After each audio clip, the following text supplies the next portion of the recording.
So hey everyone, it's Sam Goebel with XCentium, and with me today I have Meng Hack, who has been leading the charge here with all things composable from a technical perspective. And Meng and you and I were having a conversation last week when the Netlify State of the Web report came out. I Yes. think there were a lot of interesting things from that report, and I thought it would be a good opportunity for us to share some of those conversations with others because I think they might be beneficial. Right. So And let's start this off with getting yeah, go ahead. one thing to note is I don't think anything surprised us from the report. It's basically what we've experienced ourselves too. So Totally agree. yeah. Yeah, I always find that I like when these things come out because they're a good, point of validation or not with like, Yes. okay, what's our experience in the field? So, to start with, I think your story as an architect is a pretty interesting one. Um, you know, you've always been a full stack developer. You've been with us for a long time. But until, composable was a newer thing, you were mostly working on back end, really technical projects. And then you've made the switch and you've kind of led building out this, this team of full stack composable folks. So can you maybe share some perspective on like what do you find really interesting about this? Like you get this big smile and your eyes light up anytime we're talking about, Next.js and all things composable. Right. So yeah, my background was, well, it's full stack, but mainly towards the backend side. In the monolithic world, I guess our background is Sitecore. So we're tied to C Sharp. We're tied to .NET. So we can really chase the new technology or bring out the new approach, right, until this composable comes. Yeah, The exciting part to me is front end is always changing. So with the move to composable, now we have all of these new approaches, all of these new tools with Next.js that does server-side or both server-side rendering, static site generation, the Jamstack approach. Um, it really opens up a whole new world for web development.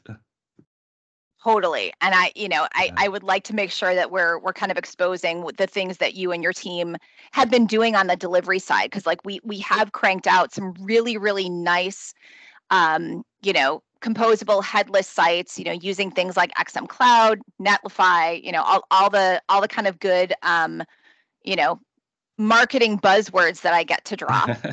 Um, Yes. but I think, maybe to add some context to what was in this Netlify report. So, can you talk a little bit about who actually was responding to these questions? So like as we talk about, the data and what they found, like let's make sure we set the context to Right. whose perspective are we talking about? So the respondents to the Netlify survey, the number one is full stack developers. Second is front end developers. Third is others, and then fourth is backend developers, which is kind of a shift, right? Yeah, Traditionally, for us, we had way more backend developers than yeah, front end or even full stack, right? We have a separation between backend and front end. Um, all of the complexities that we've built on a website was generally backend. used to be. For the Yep. front, it used to be, yes, exactly. um, and it also used to be that front end is just delegated to styling HTML, and that's it, and the complexities on the backend side. But now with this shift to the composable world with the Jamstack approach, the whole shift is kind of almost flipped, where it's more focused on the front end, but front end is sort of a misnomer in a way as well, Yeah, because now it's the advent of a full stack developer who does both front end and back end. yeah.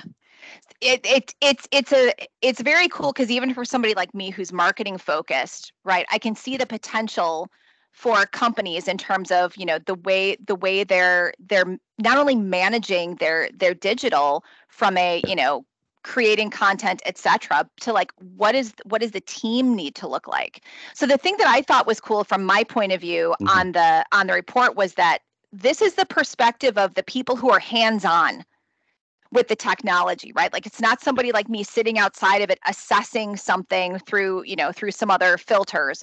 It's the people who are actually touching the technology and are working with it. So the thing that to me is cool is, we've been evangelizing composable for what, 18 months, 2 years, something like that. And we've been delivering solutions. I already mentioned, XM Cloud is one of the, headless solutions that we work with. But when I talk to folks early on as they're considering going down this path, there's a lot of concerns and questions because it seems very new. And previously it seemed unproven. So the cool part now is like, okay, great. We now have some proof and we have more examples of what people are actually seeing. And so like one of the questions that they had was like, okay, what are the barriers that have kept you from switching to composable? And you and I were just talking about how we were a little bit surprised by this response. So the responses to what barriers have presented you were like, one, they're unsure of where to start. That makes sense. Two, not enough resources. Kind of makes sense. Although to me, that not enough resources, the question that I usually hear from folks that are considering this is, what skill set do we need? Because we don't think we have that skill set. And then the third was other, and we were kind of surprised that the skill set question or the skill set concern didn't make the list. But maybe that's because the respondents were mainly the dev people, right? If you had asked like the program managers and those folks, they might have said, I don't know if we had the skill set. You've already done a lot of this work and you've built up a team that is doing this work. From your point of view, if somebody were to say to you, hey, Meng, this sounds really cool, but I have no idea where to start in terms of like learning the skills I need to be a full stack dev who can develop using Next.js, where would you advise them to start? So shameless plug, because I've been there. We've all been there. But as I went along and transitioned, and as I'm helping my team transition, I created this Sitecore Next.js guide. You can visit it at Sitecore-Next.js-guide. We'll put a link in the in the Yeah. video and make sure that that's easy to share. Yep. To get that. Yeah, with this guide, it's beginner friendly. I assume you have no knowledge of Next.js, no knowledge of composable, and just breaking down the basics. One thing to note is the top three, right? None of it says, oh, composable sucks, it's not the right approach. Yeah. The top three is really not sure where to start, not enough resources. Yeah. And three is other. So it's also interesting because I think for number two, right, not enough resources. That kind of speaks towards the problem or the issue with monolithic, right? It's like when you build it on a monolithic, it's kind of hard to shift and pivot. Whereas composable, you're building piece by piece. Yeah. So I think number two speaks towards that the old way, the monolithic way, you can't do it anymore because you're basically all in, or if you have to pivot, then it's time consuming or resource intensive. Yeah, I mean, and it's from my perspective, what's interesting is for a long time there were a lot of conversations being had around overall education, right? Yep. Kind of getting people to understand what the potential is with composable, with Sitecore XM Cloud, for example. And now I think a lot of those seeds have started to take root a bit, and people go, okay, I get it, but now let's talk about the how.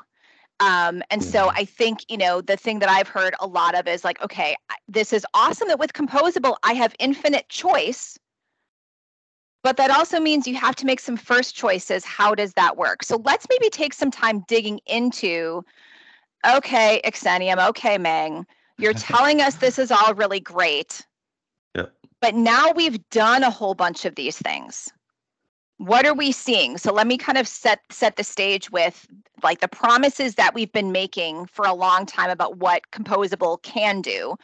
So one, you mentioned monolithic. So if we shift to composable, we've got faster time to market. Yep. So I want to hear perspective on that. higher productivity, right? We're getting more done faster. And one of the things that we heard from like every CEO report that came post-pandemic was nobody has a year for a project anymore. You've got to deliver value quarterly. Right. So let's talk about how that works. And then finally, the one that I don't think gets enough attention for what like massive value it is improved site performance. Yes. So you can start anywhere with those topics. I just wanted to set the stage on, we're talking about here's the benefits that we've all claimed you get. Now let's talk about the reality of what we're seeing when we actually deliver these sites. The first-hand experience, right? Yeah, exactly. So, let's talk about the proof. Yeah. So the first one, higher productivity.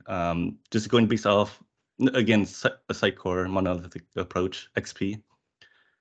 Higher productivity here, to me, just right off the bat, is when we are developing in a Sitecore XP.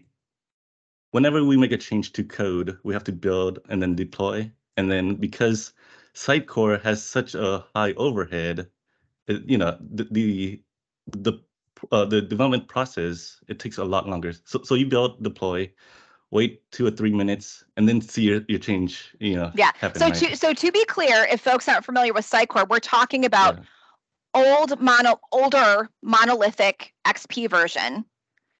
And there is the updated headless version, XCloud, which is also Sitecore, which you'll reference next. So just making sure that like we're not confusing folks saying like, oh, Sitecore is the monolith. It can be. The old version was, and now we've got new. Right. So contrast that to the new way, XCloud. When you're building a component, for example, building and deploying a component, no longer you have to restart Sitecore because there's a disconnect between Sitecore and the head. When you build a component on the head, right, there's no need to restart Sitecore. You get things like fast reload. So you make a change, it appears right away. So this higher productivity, it's, of course, high productivity is always good, but it's also for like the developer, right? The developer experience. People don't want to wait 3 minutes just to see their change. Right. I've had developers come back to me and say, "This is so much better." It's not just waiting. It's just the frustration is no longer there. You see the change right away. Yeah. So it sounds like you've got the stuff that like a program or product team would see of like, okay, here's we're able to roll out more within a sprint. But then there's sort of that almost like psychological benefit of all the devs working on it, right? Don't feel like the things that used to be kind of a pain, you've removed that. But does that also, I would imagine too, that may also end up translating to, because they can move faster. Do you see like almost a connection to maybe there's improved quality as well because there's not like the drag on the development time? I do see that, yeah. Okay. It's the faster feedback. I've seen that on one of the projects I was connected to as well, is like the ability for somebody to catch, okay, shoot, I missed this thing. There's like an improved quality QA cycle that seems to happen also. Right. Because you have this faster feedback loop. You don't have to wait 3 minutes and have to recall, wait, what did I change? You see it right away. Yeah. And yeah. So I mean, I think we just talked about productivity and faster time to market kind of all at once. But like, I can think of maybe we can think of a couple of examples, right? Because those were sort of anecdotal. But I mean, there's one project I'm thinking of in particular that if we were building this in sort of like the traditional monolithic model, I would say this build probably would have taken 6-7 months or so, and it's being delivered in half that time. The scope is the same, but the velocity is a heck of a lot faster. It also seems like when these happen that it's easier to run tasks and epics in parallel. Is that true, that like there's a little bit more separation of what each person can do because there's less dependency on those different epics? I would say so, yeah. Since there's, well, I guess it ties in together, right? Because you're moving faster, you can also have people develop in parallel more often, right? Um, Because it just seems like there's yeah. less risk and dependency of like, okay, maybe something that, this person is doing because it's a little bit more separated, right? And that I think has to do with like the faster time to market as well. Right, and also just that feedback loop where you don't have to wait 3 minutes Yeah. for one single small change. Yep. Yep. There's less risk and there's Yep. Exactly. So let's dig into the one that I said before was like, okay, we don't talk about this one enough, Yep. which is improved site performance. I feel like that one kind of maybe gets glossed over because I think it comes from, most people either like to think that their site's improving just fine, or like Yeah. it's a pain point and it just is what it is. So for context, historically, I've had sites before where, the baseline site performance was like below 80. And that was like the best we could possibly get it because there were limitations on like, the way a backend implementation or integration worked or whatever. This is Yep. totally new world here. One, I think you have some cool examples of like site performance, but then I'd also like to hear about how easy is it to get to that state where like you've got almost 100 lighthouse scores. Right. Just going back to the monolithic, when we're building a site on the monolithic architecture, we're sort of tied to the technology, to that to that platform. So, for Yeah. example, Sitecore traditionally was C#, so we have to do everything in C#, ASP.NET. But with composable, you're free to use anything, right? Um, One thing that was interesting that you said was performance may not um, be in the forefront for marketers, but for developers, especially for front-end frameworks, I think it's the forefront because you may know there's a new framework each and every day that's Yeah. born, right? Even And I know that, and I'm not a developer, so yeah. and the number one competing thing is how does this perform? So with Next.js, even Gatsby, this whole new monolithic, or sorry, with this new composable approach, you're free to use Next.js, you're free to use Gatsby, and these technologies allow you to do cool things like building this site ahead of time. So no longer is the server processing the request; it just serves up a pre-rendered HTML, right? So nothing beats the performance of a statically generated website.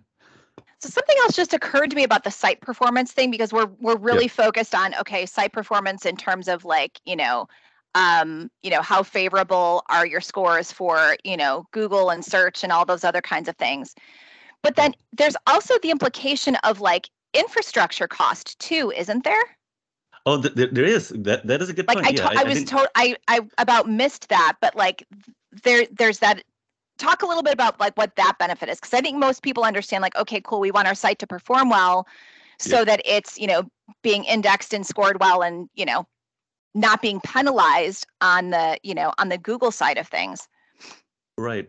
For the cost, so it really depends on the complexity of your site as well, right? But if you have a simple, say, brochure site that doesn't really change all that often, you can technically even host your site on, say, like a CDN or something that doesn't even require a server, right? Just host it on, say, like, I don't know, cloud pages or something that doesn't require any processing. And that's not expensive at all. You're Yeah. just paying for storage. Yeah. And part of the reason I thought of that was, like I'm more on the marketing, side and evangelizing this stuff. And I think anytime somebody in leadership or somebody on the marketing side, starts to hear hey, you need to do things in a new way. You need to totally change everything you're doing and go this composable route. The thing that we all hear is like, oh my God, what is that going to cost? And like, to be clear, there are costs to it, but I think we're seeing most of the time that there's also some offset of like there's expense to like hosting and monitoring and keeping these monolithic solutions up and running and healthy.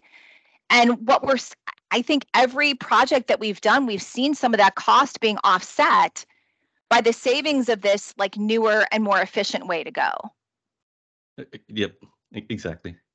See, I told you I'd come up with something new that wasn't on the agenda.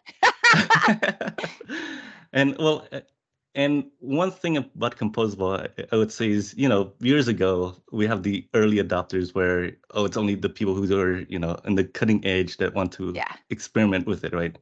Then there's like, maybe like early adopters. And then there's this wide gap where people don't want to try it because there's some unknown.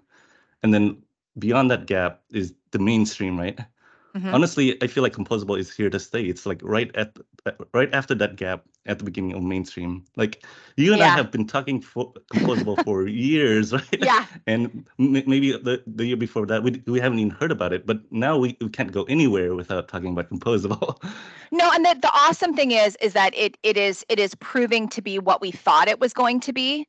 And we will have several even new case studies to share in January where we're seeing the success of some of this stuff. And it's really proving out. And I think the thing that is probably most exciting for me is that, companies that we talk to, clients that we work with, this isn't a millions of dollars multi-year project to start making these moves, and we can maybe even do a follow-up session about this, but like the Netlify report really, I think, validated what we're seeing and also where we thought this was going. So I'm going to put you on the spot and I'm going to ask you so it's we're closing in on the holidays, New Year's coming. And again, limit this to work because I know, you guys are growing your family. That's your most exciting thing happening. But with work and composable, what makes you most excited about 2024? Oh, what makes me most excited about composable? To be honest, I guess just touching back on a new framework is born every day, right? So right now, the current king is Next.js and React, but a new one for me, the one that I'm most excited about is Astro. Okay. This is this was in the report as well. People have mentioned Astro is going to be like the number one. Well, it is the number one growing, the number one satisfaction. And to me, that's the most exciting thing. I'm sure you have no idea what Astro is. Nope. And I'm just thinking we can have a follow-up on that as well, or maybe that's hey, let's do a 6-month follow-up. You said, Meng, in December that Astro was like the thing you're most excited about. Now where are you at? From my perspective, not knowing anything about this, whenever we talked new technology, new platform, new language, whatever, I would say even 3 years ago, it was like, okay, great. What do we need to get up to speed with that? Right. Those timelines are shrinking as well. Because I feel like what we're seeing is like if you have, certain kind of like, if you're a good architect, you can run with almost like whatever they throw at us, because it seems like a lot of this stuff follows similar principles. Yep, exactly. And I would say, like without composable, we cannot look at these new exciting stuff like Astro, for example. Right. To be honest, my background like before was like, towards the back end, right? But I'm always keeping an eye out on like the front end. And back then for me, it was like, oh man, it's a shame I can't use it. But now, yes. Yeah. Yeah. And that's, it's interesting too, because every project, we embark on that, that is a headless project, whether it's XM Cloud or something else, it's cool to be able to have these conversations, including with client side teams, right? Because we're often co-developing or like, working with them as they're building up their skill sets, right? They're, I would say 9 times out of 10 included in that process, but they're fun conversations to listen in on. Because now, like those, we've been able to prove out that like, okay, you can make this decision, but you're never really painting yourself in a corner with composable. Exactly. Whereas, back in monolithic, mentality is like, okay, whatever decision we make now, we have to be okay with 5 years from now. And things are a lot more flexible now, which, I think is good for everyone. Exciting for us and really good for our clients as well. Yep. All right. I love it because in this call, I think we came up with like 3 additional follow-up topics.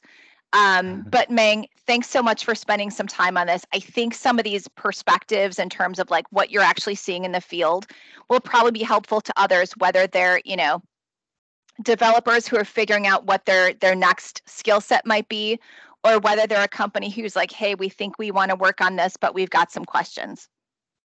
So awesome. Yeah. Thank you so much.